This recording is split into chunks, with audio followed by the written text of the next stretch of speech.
परम सत्कार योग गुरु प्यारी सात संगत जी, राधा स्वामी जी। सात संगत जी, बाबा जी के सवाल जवाब की एक और वीडियो में आप सभी का स्वागत है। इस वीडियो में बाबा जी के साथ संगत के हुए कुछ सवाल जवाब के बारे में आप जानेंगे। एक लड़के ने बाबा जी से सवाल किया कि बाबा जी, जो लोग अल्कोहल का इस्तेमाल करते हैं, मतलब अल्कोहल सिर्फ अपने मन को सुकून और पूरे दिन की भागदौड़ की जिंदगी की वजह से दिमाग को आराम देने के लिए करते हैं, लेकिन अल्कोहल लेकर वो किसी को नुकसान नहीं पहुंचाना चाहते, क्या वो ऐसा कर सकते हैं? बाबा जी ने कहा, बेटा, कहने को तो हम कह देते हैं कि यह हमारे मन को सुकून देती है, लेकिन ये सोच कर देखो कि कितनी देर तक ये हमें सुकून देती है। अगर मेरे मन में शांति है तो मेरा मन सुकून में है, लेकिन अगर कोई अल्कोहल का सेवन करता है तो उसे कुछ घंटे का चैन ही मिलता है। जब असर खत्म होता है तो फिर अपनी पहले वाली अवस्था में आ जाता है। ऐसा करके उसकी समस्याएं खत्म नहीं हो जाएंगी और उस हालत में उसने किसी को कुछ गलत कह दिया तो और दूसरी समस्या खड़ी हो जाएगी। यह एक गलत फहमी है कि अल्कोहल से हमें सुकून मिलता है या मुश्किलें खत्म हो जाती है। कुछ खत्म नहीं होता, सब वहीं का वहीं है। अल्कोहल आपकी सेहत को भी नुकसान पहुंचाएगी। आप कुछ ऐसा करें कि जिससे आपकी मुश्किलें सही में खत्म हो जाए। मालिक की भजन बंदगी करें। अगला सवाल एक लड़की ने किया कि बाबा जी, हमें जो प्रसाद मिलता है, क्या हम वो प्रसाद किसी और के साथ भी बांट सकते हैं?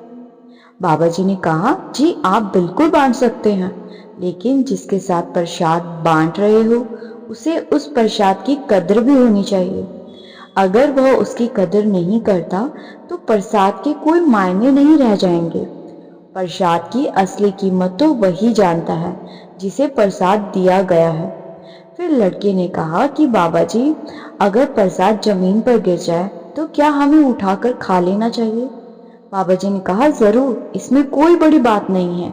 अगर प्रसाद जमीन पर गिरा और आपने उसी समय उसे उठाकर खा लिया तो कुछ नहीं होगा, लेकिन अगर आपने कुछ समय बाद उठाकर खाया तो शायद आप कुछ कीटाणु भी खा लेंगे।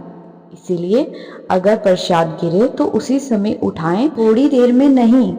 अगला सवाल एक भाई ने पूछा कि बाबा जी, सुना है कि जब किसी जीव को नामदान मिल जाता है तो उसके पिछले सारे कर्म खत्म हो जाते हैं, क्या यह सच है?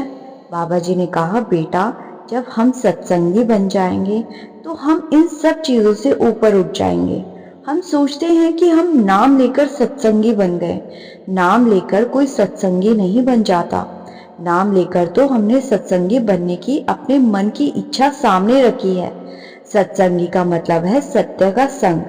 जिस दिन आप सत्संगी बन गए फिर आप इन सब चीजों से ऊपर उठ जाएंगे। जब तक हम सत्संगी नहीं बने हम कर्म कांड में हैं, तो इसका हिसाब किताब भी देना पड़ेगा। जिस दिन हम मन और माया से ऊपर उठ गए तो इनका असर नहीं रहेगा। जब हम भजन बंदगी करेंगे हमारे अंदर इतनी ताकत आ जाएगी कि कर्मों का कुछ असर नहीं होगा। लेकिन यह कहना कि कोई हमारे कर्म ले लेगा या कर्म खत्म कर देगा, तो ऐसा नहीं होता। ना कोई आपके कर्म ले सकता है और ना कोई अपने कर्म आपको दे सकता है। अगला सवाल एक लड़की ने किया कि बाबा जी, इस दुनिया में आपके सिवाय हमारा कोई नहीं है। आप ऐसे ही हमें अपने चरणों में लगाए रखना, कभी भी दूर ना करना। बाबा जी ने कहा, बेटा, मेरा भी आपके सिवा इस दुनिया में कोई नहीं है।